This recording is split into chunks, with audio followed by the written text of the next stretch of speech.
Welcome everybody. This is Reels and Around. You can kind of see the edge. This is a rectangular table, normal table this time. Yes. It's not just me. We have a healthy Kirk. It's this time. it's a. Was it last week that I was gone? Yes. It was last Yep. week that I was gone. That feels like a month ago, dude. Wow. Yeah. No, I caught the death. It wasn't the COVID. Which is good. It wasn't. But I caught death, dude. It was awful. But yeah, so I'm back. Yeah, you feeling and better?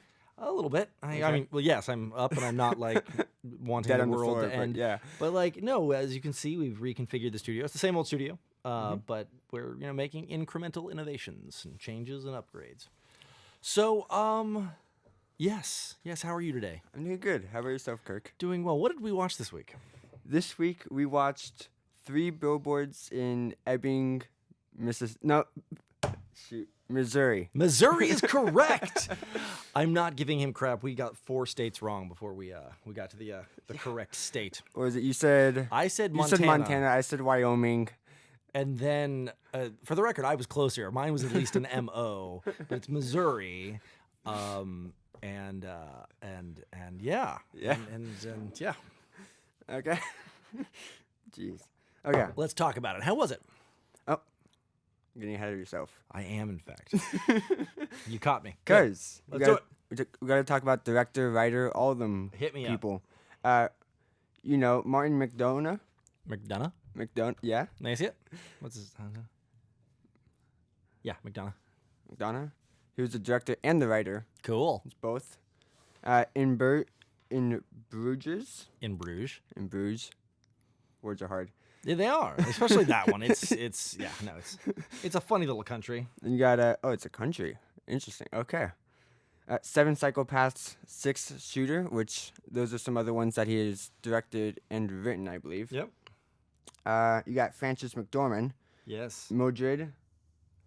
Amazing role in this character. Also in Isle of Dogs, Good Omens, Madagascar 3, and Good Dinosaur. And then Woody Harrelson, your twin. You can go straight to hell for that. I mean, okay. I could have said more, but... Sorry, no. Bruges, just so we're clear, is not a country. It's a city in Belgium. Oh. Interesting. But yeah, I knew that. Yeah, it is a city in Belgium. Like I said country. Like, no, it's not a country. I know that. Close enough. Continue. Close enough. It's an interesting movie. Woody Harrelson was Chief Willoughby.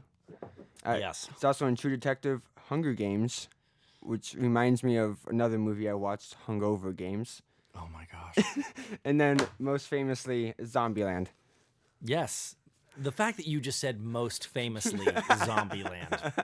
No, like, I mean, I don't actually know who the audience that we most gather for our show is. But I mean, that's what I know him by, Zombieland.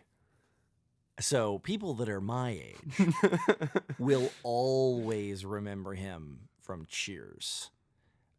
He was the young stupid bartender in Cheers. Ted Danson was the heartthrob. Okay. Shelley Long in season 1 and 2, and then later Kirstie Alley was the kind of the main woman interest. Rhea Perlman was Carla, or was the female bartender. Then of course you have, the classic people around. You know what Cheers is, right? Oh my gosh. I don't think of myself as that old. No, so wow. That's why when you said season numbers, I was like, it's a show. I think 9 seasons. One of the hold on.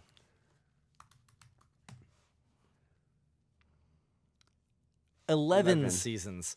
11 seasons from 1982, the year I was born, until 1993. Obviously. So, I mean, Cheers was, like, again, the year I was born through me being 11.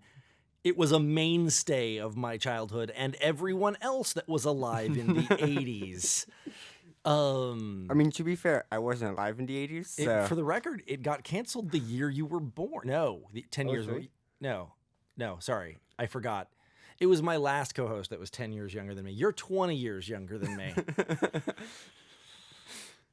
It's still not having never heard of Cheers to me is the same as like saying like this, like never watching or knowing of The Simpsons, Sure, or maybe exactly. The Office. Simpsons yes, both of those. Okay. I would say that Cheers is very much on the same level of The Office, just 2 decades earlier. So it'd be I like see.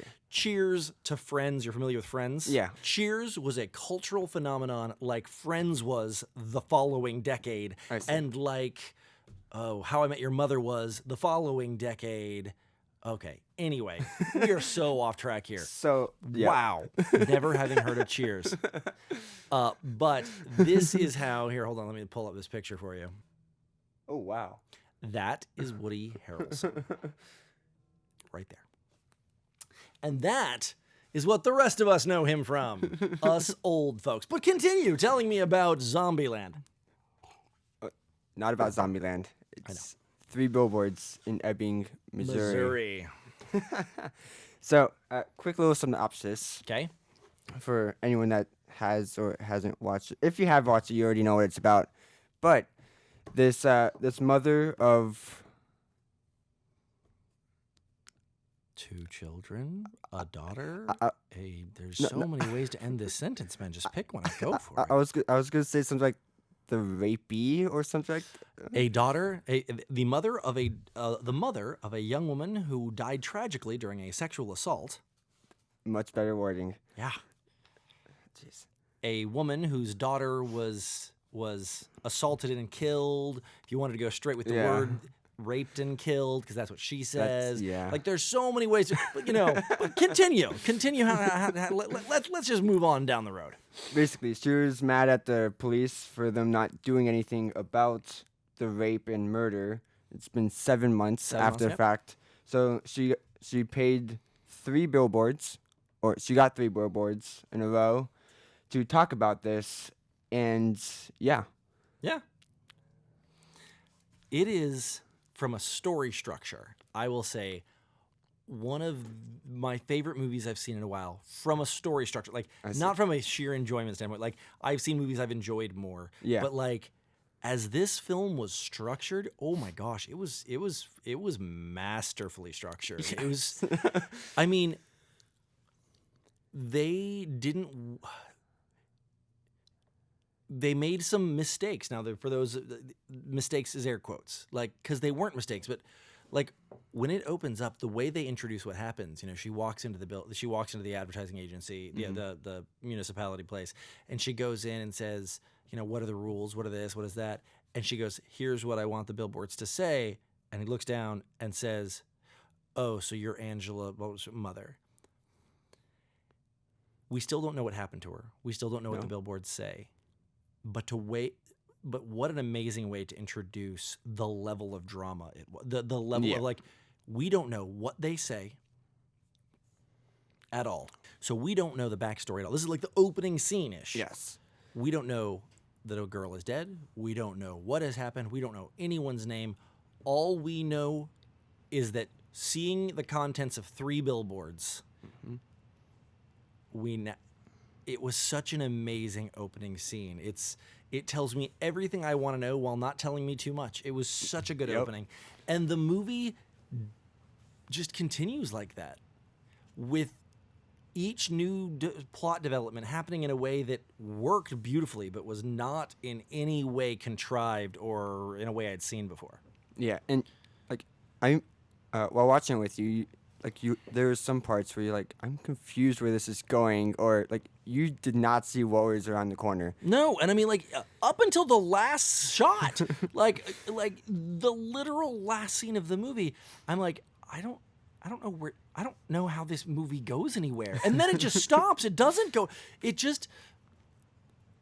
There is not a single character. That's not true.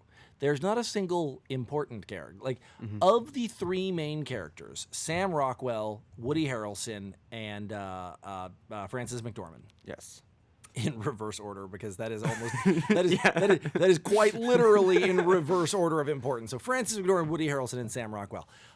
Of those 3 characters,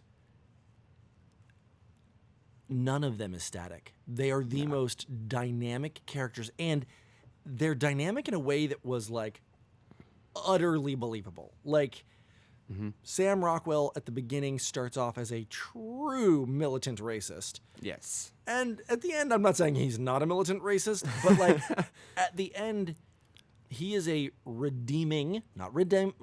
He's not redeemed. He's not forgiven. Sure. Yeah. He's not golden in the eyes of the law or anything else. But at the end of it, like... He's a lot better. At the end of it, you're like, you know what? He might not be the worst human alive. Yeah. He might be, but he might not be. Same thing with Frances McDormand, like her character. At the very beginning, she's just an angry mom. Mm-hmm. I mean, that's very understandable why. And at the end, she's an angry mom. But, like, her journey through that has been amazing. And Woody Harrelson, who's only in half the movie. Yeah. Fortunately. Fortunately? No, unfortunately. Okay. Much better. His character, even through the letters that he leaves behind and through other, even he does a lot of really interesting plot development and personal development after he's dead. Yes. Like it's, no, I will say from character story all the way through, there was never a dull moment. There was also never an exciting moment. It was just, but through the entire movie, it was just like, it was like a morphine drip. It just kept dripping, very mellow, very smooth. I really enjoyed it. It was very, very unexpected. Like even the music choice was just brilliant as well. No, absolutely. I don't remember that. What in particular do you mean? I didn't know it's gonna have the spotlight on this, but I don't remember noticing the music, and you did. So I was just like, was it just a score? Was it? I don't remember like specific pieces. Okay. Like, just like how they kind of like played into the scene and environment. Okay. Like they're like very soft, kind of cheerful, but not in a way. Yeah. Like No, the lyrics were cheerful, but the instruments and how it was put together, not really. Gotcha. I do No, believe. I mean, I really did enjoy the movie. I love how it is a movie.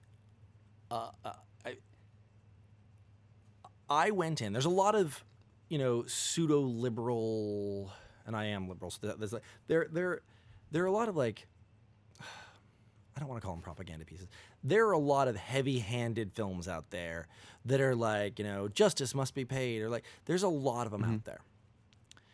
And I tend to be pretty sensitive to them, which is to say I get to the end and I'm like, wow, I am very empathetic to that perspective.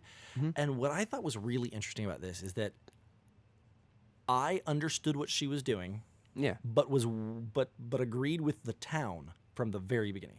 And I don't think that was unintentional. Like, she was trying to keep people talking about the case, which was correct. But like when the sheriff, when Willoughby comes and explains, he wasn't slacking off. He wasn't like, I really thought they were going to have trumped this up as like, the town did nothing and they didn't even try. No, he's like, look, there was no evidence or anything. There was no evidence. We tried. And then in the letter, in the suicide note, when it starts expressing like, that was such a good move. Like, that was like, well played. I'm like, I paid for another month. I paid for another month, man. Well done. I was like, dude, I love this character. He's like, yeah. No, I will say, we need to put spoilers in the bottom, because this is one of those movies that people should definitely see before they listen to this. But it was surprising. It was good. But even as dark as it was, it involves suicide. It involves utter racism. It involves police brutality. It involves rape and murder. It involves some unbelievably heavy bullshit. And yet I laughed appropriately through the entire movie. Like, they managed to keep it moving and very emotional while light, while fun, while like at no point did I feel like an utter asshole for laughing, because it was meant to be funny. Yes. My favorite line, I think it was in that last scene when she said, I don't remember his name, Dixon. Yeah, Dixon. Dixon, I'm the one who burnt down the police station. And he goes, who else would it have been? And you're like, okay. Like, I mean, like, he's not mad about it. He knew that before he got in the car with her. Like, yes, I was burned over 70% of my body, but did you think I didn't know it was you? I mean, Oh man, no. I will say point for point, beat for beat, note for note. It was good. It was a solid film. It deserved the 7 Oscars it was nominated for. I don't remember how many it won, but I remember it was nominated for 7. Oh, interesting.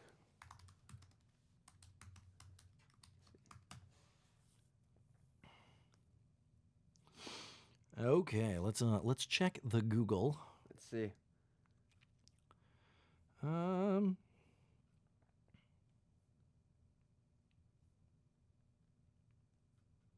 not seeing it. I'm not in my trivia, user reviews, IMDb Pro more. Awards. Thank you. So it won Best Performance by Frances McDormand and Best Performance by Sam Rockwell. Both Understandable. well deserved. Yeah. Nominated but didn't win. Best Motion Picture of the Year. Best Performance in a Supporting Role by Woody Harrelson, and he didn't win. That's got to burn a little bit Yeah, when all 3 of them get nominated. Yeah. And Only 2 or 3. oh no, he couldn't have.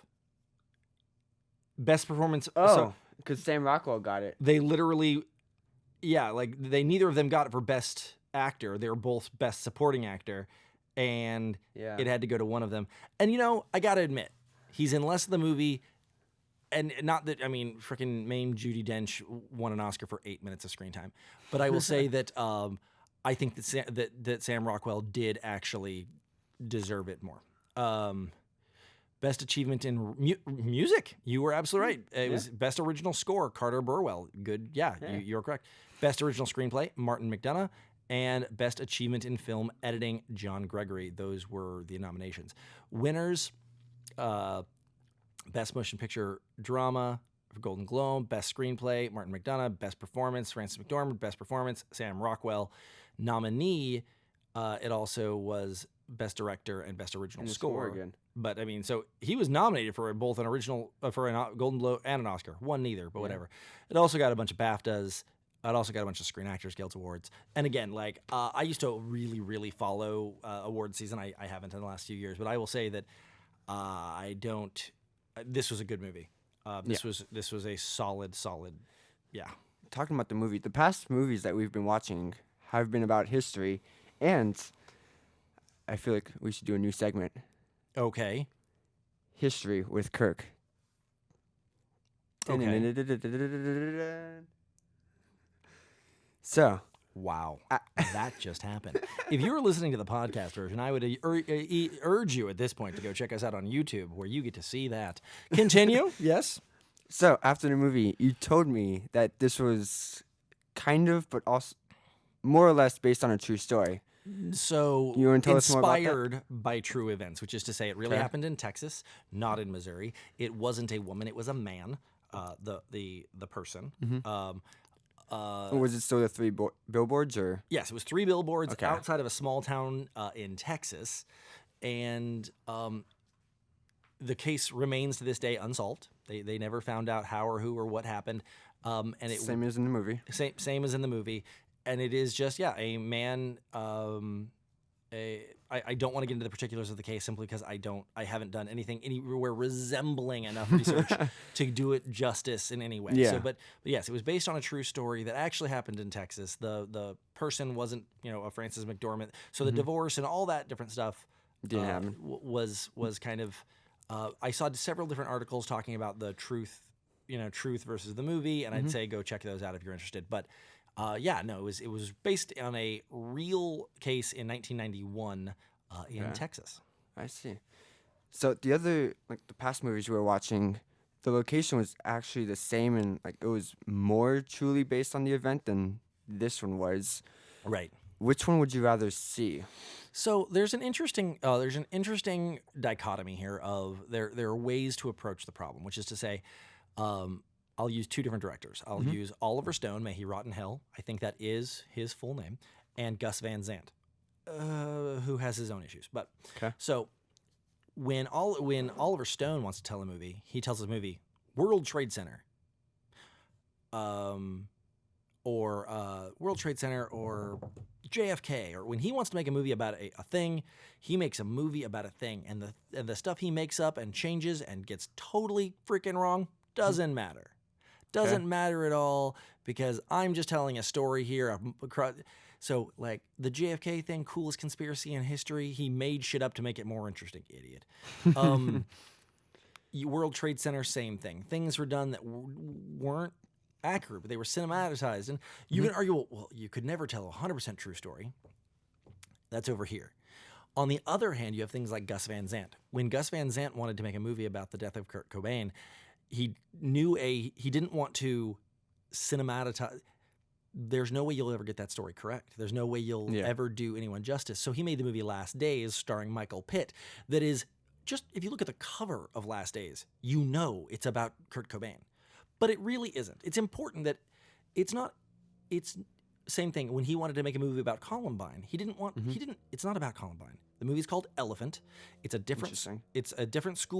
It's a different everything. Yeah. It's two boys. That, he wants to explore the social and he wants to explore these things with heavy interest to them, but they're fictionalized. Same thing with Gillian Flynn and the movie/book Gone Girl. It came out right during. You might be too young to remember this, kiddo, but there was this court case about Scott Peterson, and Lacey Peterson disappeared. His wife disappeared, and Scott Peterson, this really objectively good-looking guy, was in the court case. I'm looking for my wife and everything like that. And it was kind of, did he kill her? And it went back and forth. It was the Lacey and Scott Peterson. It was big in the court. It was big on TV for a long time. Gillian Flynn wanted to explore that question. But you can't, if you make it about Scott Peterson, A, you're either pretending to know things you don't, or it's defamation, or it's like, so she made Gone Girl, which is not about the Peterson case, and it's a freaking rad book, and it's an okay movie, but it's a great book. She wanted to explore those things, but have the playground to do it. Like, let me use this concept that you're all familiar with. That same thing. Last Days, Gus Van Sant. Elephant, Gus Van Sant. And he's done it a bunch of other times where he wants to talk about something. He ties it to something we're familiar with, but he doesn't pretend he's telling that story. I see.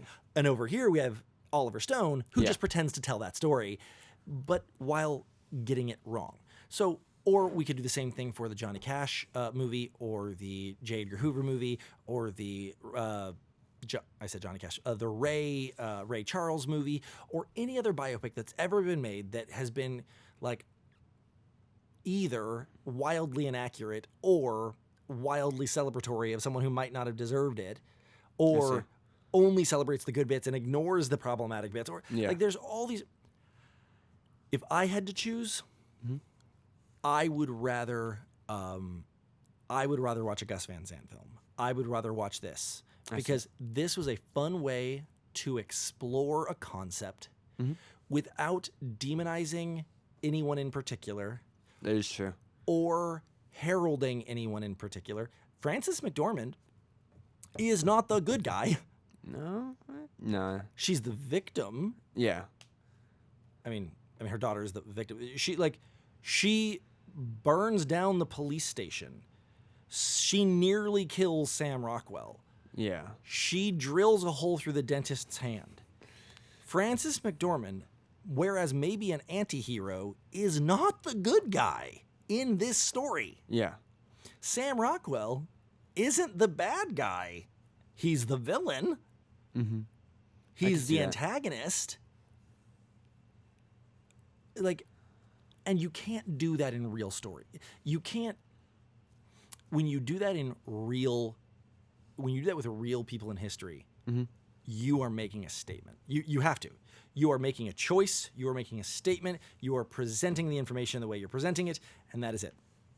When you fictionalize it, it's like science fiction. All science fiction is a social commentary. Every science fiction you've ever seen is a social commentary. I see. Makes sense. And I like it that way, where we can read into what we want, we can enjoy it what we want, we can take away from it what we want. That having been said, I love documentaries, and I love biopics. I love films that illuminate parts of history we didn't know.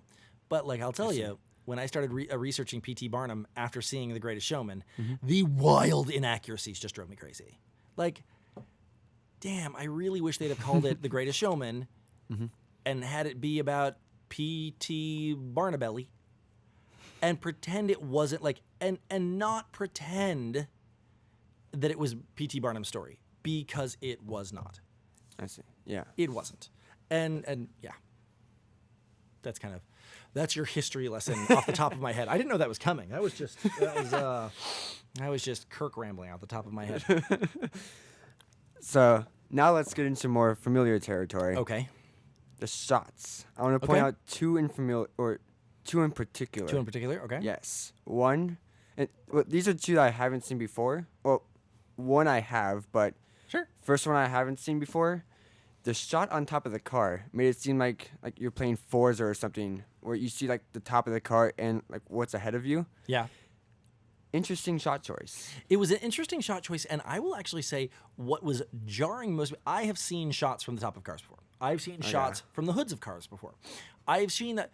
The weird thing for me was that it direct slam cut from riding on the roof of the car to inside to in like the back seat, looking over. So it was only like a 3 foot in distance change, but through you just kind of melted into the car, and it was very. I don't. There's a lot of times that an edit I feel is done to be jarring. I don't think that was one of them. I don't think it was. It was a very like you're flying in. You're like I'm flying back. Because you're looking down the nose of the car and you're going into the school, and all of a sudden you're like in the back seat of the car. It was very jarring, but I wasn't bothered by it. It was just an interesting interesting choice. And for anyone that hasn't seen this yet, go ahead and watch it. But what we're talking about, we're not talking about like a drone shot. Not at all. It was just like if they put. It's like they mounted the camera on top of the car. They literally put the camera on the top of the car. Yes. Yeah. And the other one I was talking about was when Sam Rockwell was in the hospital, and you get like the first person little like cameras right there. The POV shot? With the bandage over it. Yeah. No, I have a very mixed feeling about POV. About POV shots. Most of the time, I find them gimmicky and obnoxious. Okay. But this one was done. This one wasn't overplayed. It wasn't gimmicky, and he's in the hospital. He's just been burned. He's just found out his mentor is dead. He's just read the email, the letter from his mentor. Like, it's been a pretty emotional 72, 24, 36 hours. Like, it's been a day. And that little bit of the POV looking through the bandages at the glass of orange juice and looking at the kid that he threw out of a window. Red, yeah. Like, I will say that as much as I typically find POV shots to be a little gimmicky, this is one of the very few times that I found it to be truly necessary to the development of that moment. Yeah. And I just really enjoyed that shot, so I wanted to point it out. No, absolutely. It was a good shot. Yeah. Good shot.